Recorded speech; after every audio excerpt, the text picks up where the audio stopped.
Hello everyone, स्वागत है आप सभी का आज की एक और नई वीडियो में। कैसे हैं आप सब? मुझे उम्मीद है सब बढ़िया होंगे। और गुड मॉर्निंग सभी को, क्योंकि वॉइस ओवर मैं कर रही हूँ। ये है सुबह सुबह का टाइम और 6:30 का टाइम हो रखा है।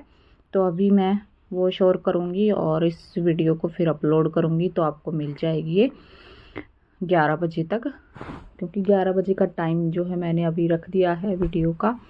देखिए 11 बजे आपके पास पहुंच जाया करेगी डेली।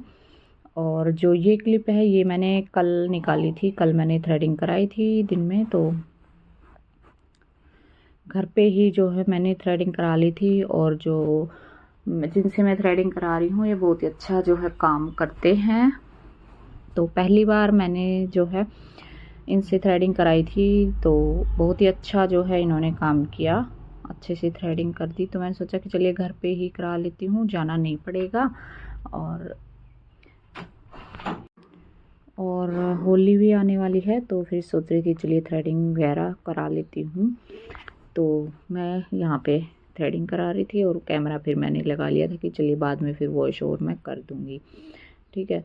तो आज की जो वीडियो है इसमें मैं कई बहनों के कमेंट आ रखे हैं, तो उनके जवाब मैं आपको दे देती हूँ इस वीडियो में। और अगर आपको मेरी वीडियो अच्छी लगती है तो लाइक करें, चैनल को सब्सक्राइब करें, वीडियो को शेयर करें और कमेंट भी करें। तो सबसे पहला कमेंट तो ये है, मैं निकाल लेती हूँ। कई बहनों के कमेंट आते हैं और मुझे अच्छे भी लगते हैं। खुशी होती है कि बहन अपनी जो है राय मेरे साथ शेयर करती हैं। तो पहला कमेंट तो ये है कि दीदी मैंने ब्लाउज़ बनाया था अस्तर वाला और मैंने अस्तर धोकर लगाया था, लेकिन अब कस्टमर ने अपने घर जाकर ब्लाउज़ को पहनने के बाद धोया तो उसका अस्तर सिकुड़ गया और कस्टमर वापस दे गई। कैसे ठीक करें प्लीज़ बताना। तो कॉटन ऊन की बहन हल्की वाली होगी बिल्कुल। अगर आपने धोके लगाया था और फिर से भी अगर सिकुड़ गया है ना, तो उनकी लाइनिंग जो है वो बिल्कुल हल्की वाली है। अगर हल्की वाली लाइनिंग आप लगाओगे ना ब्लाउज में, तो वो 2-4 बार आप उसको धोओगे ना तो वो सिकुड़ता रहेगा। अगर बढ़िया वाली है, अगर आपने फुल बेल लाइनिंग अगर आप कॉटन की लगाओगे ना ब्लाउज में, तो एक बार अगर आप उसको धोओगे ना तो उसमें ही वो श्रिंक हो जाएगा, फिर बाद में नहीं सिकुड़ेगा। तो आप इस चीज़ का ध्यान रखिए कि लाइनिंग लगाएं तो वो अच्छे वाली लगाएं, क्वालिटी वाली, ठीक है। तो एक चीज़ तो ये है। और अगर अब जो है आपका ब्लाउज़ ख़राब हो गया है, सिकुड़ गया है, तो उसका रीज़न ये होगा कि मेहनत आपकी बहुत ही ज़्यादा लगेगी। आपने उसको खोलना पड़ेगा पूरे को और फिर ही आप उसको जो है ठीक कर सकते हैं, ठीक है। क्योंकि इसमें प्लेट वगैरह और ज़्यादा कुछ होते हैं ना ब्लाउज़ में, तो वो सब खोलनी पड़ेंगी, गला वगैरह, तो उसके बाद ही जो है वो लाइनिंग हो पाएगी। तो मुझे लग रहा है अगर आपने धोया था और उसके बाद भी सिकुड़ गया है ना, तो लाइनिंग आपकी बिल्कुल हल्के वाली होगी, इसीलिए फिर वो बाद में सिकुड़ता है, नहीं तो नहीं सिकुड़ता है। अगर क्वालिटी अच्छी होती है ना लाइनिंग की, तो ये प्रॉब्लम नहीं आती है बार बार धोने से।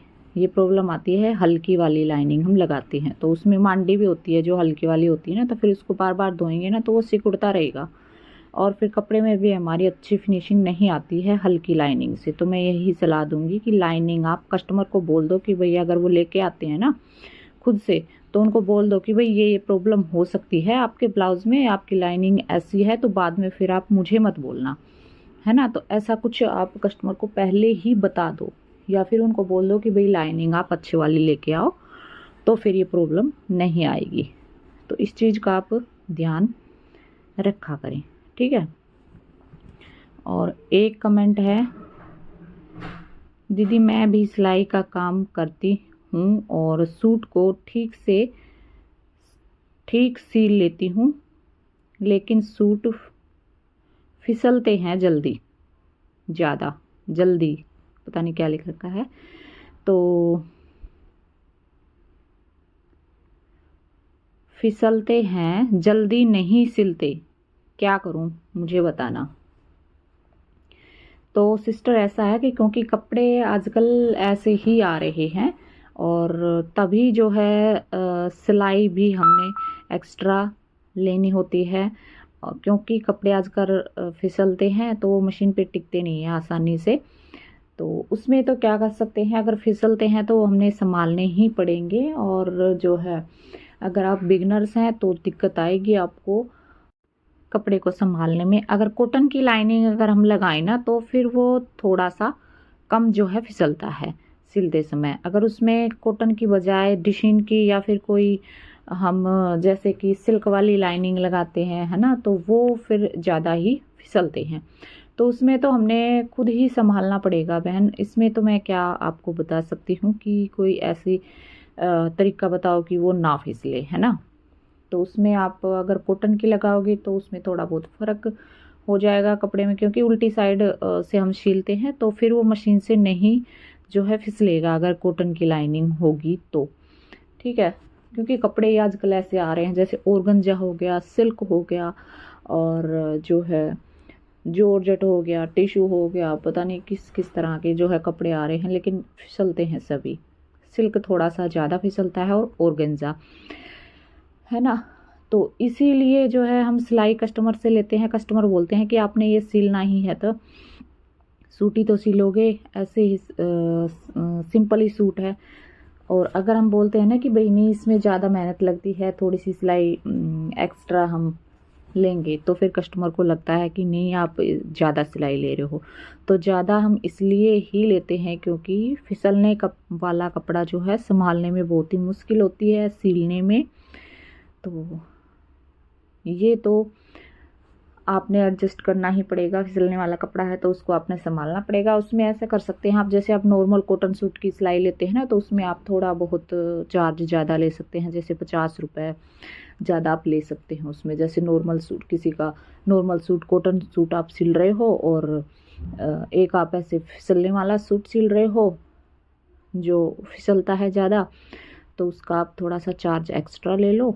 और मेहनत तो आपको करनी ही पड़ेगी, क्योंकि मेरे साथ भी होता है ऐसा, मैं सिलती हूँ।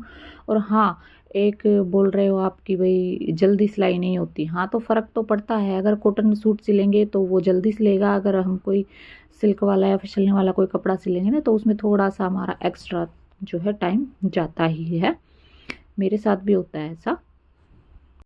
और एक कमेंट आ रहा है, पूजा नाम से है वो बहन, तो वो रोज़ कमेंट करती हैं डेली हर एक वीडियो पे। तो उनका कमेंट था कि दीदी वेलवेट के सूट में और ऑर्गेन्जा सूट में आप कौन सी जो है निडल लगाते हो। तो वेलवेट के सूट में 11 नंबर की आप लगा सकते हैं। वेलवेट भी कई तरीके की आ रही है, तो उसमें 11 नंबर या 14 नंबर की आप यूज़ कर सकते हो। और जो है ये ऑर्गेन्जा होता है उसमें आप 16 नंबर की भी चल जाएगी लाइनिंग उसमें, क्योंकि ऑर्गेन्जा के कपड़े में लाइनिंग हम जो है अच्छे वाली लगाएंगे ना, तो फिर उसमें 14 नंबर या 16 नंबर की आराम से सुई आप लगा सकते हैं। मैं 16 नंबर की ही से ही सिलती हूँ, क्योंकि ऑर्गेन्जा का जो कपड़ा होता है बिल्कुल पतला होता है, और उसमें हम जो लाइनिंग लगाएंगे तो वो या तो रियोन की लगाएंगे या फिर कोई सिल्क वाली लगाएंगे, तभी जो वो है सिलेगा। तो आज की वीडियो कैसी लगी है, बाय बाय।